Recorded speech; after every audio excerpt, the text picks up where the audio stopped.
Hello viewers, অদ্বিতীয়া হেসেলে আপনাদের সবাইকে স্বাগত। আজকে দেখুন আমি বাজার থেকে কচু শাক কিনে এনেছি। দেখুন আজকে আমি ইলিশ মাছের মাথা দিয়ে কচু শাক করব। তাহলে আসুন কচু শাকগুলো ভালো করে ধুয়ে নিই। কচু শাকগুলো আমি ভালো করে ধুয়ে তুলে নেব। এবার একটা প্রেশার কুকারে আমি কচু শাকগুলো এক সিটি মেরে নেব।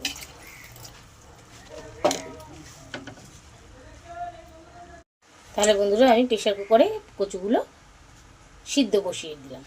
সিদ্ধ হয়ে গেলে ওটা নামিয়ে নেব। ফাইনালি কচু শাক সিটি মারা হয়ে গেছে। এবারে এটাকে আমি জল ঝরাতে দেব।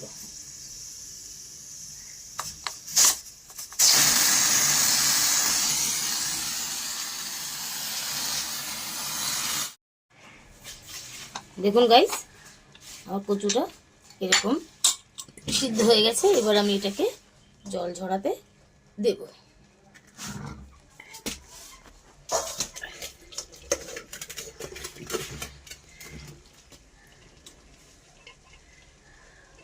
আস্তে আস্তে জল ঝরুক, ততক্ষণে আমি অন্য কাজ করি। আমি গ্যাসে একটা কড়াই বসিয়ে নিয়েছিলাম। এবার কড়াইতে তেল দিয়ে দেব। এবার ইলিশ মাছের মাথাগুলোতে নুন হলুদ মাখিয়ে সেগুলো ভেজে নেব। আমি ইলিশ মাছের মাথাগুলোতে নুন হলুদ মাখিয়ে নিলাম।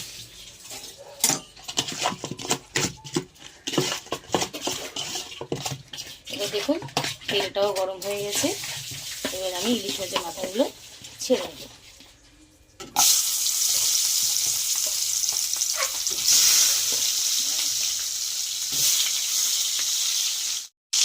দেখুন ইলিশ মাছের মাথাগুলো মোটামুটি ভাজা ভাজা হয়ে গেছে।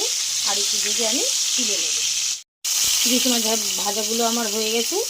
এবার আমি এগুলোকে তুলে নেব।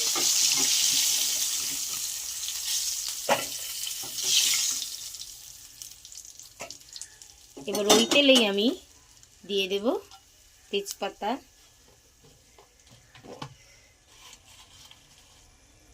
সাদা জিরে, শুকনো লঙ্কা ফোড়নে,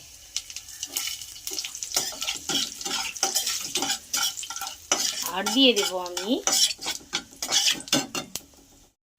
কাঁচা লঙ্কা। কাঁচা লঙ্কা একটু বেশি করবে, কচু ভেজি তো জানেন তো একটু ঝাল বেশি না হলে ভালো লাগে না কিন্তু, তাই আমি একটু কাঁচা লঙ্কা বেশি চিড়ে দিয়েছি। এবার আমি ঝরানো কচুগুলো, জল ঝরা কচুগুলো দিয়ে দেবো। কাঁচা লঙ্কাগুলো দেখুন একটু ভাজা ভাজা হয়ে গেছে। যেগুলো ফোড়নে দিয়েছিলাম প্রায় ভাজা ভাজা হয়ে গেছে। এবার আমি ঝরানো জল ঝরানো কচু শাকগুলো দিয়ে দিই।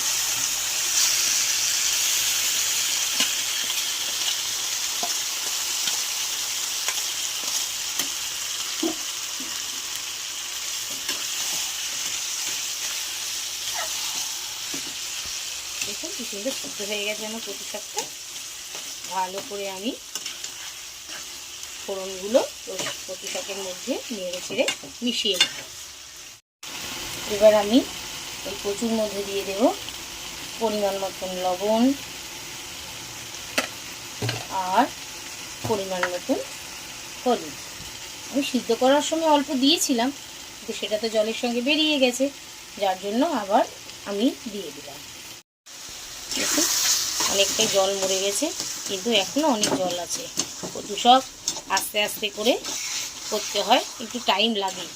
হ্যাঁ, এইবার আমি এর ভিতরে দিয়ে দেব ভাজা মাছের মাথাগুলো। ভাজা মাছের মাথাগুলো বেশি আমি ভাঙাভুঙি করবো না, জানেন তো, পুরো কচুটা কাটা কাটা হয়ে যায়।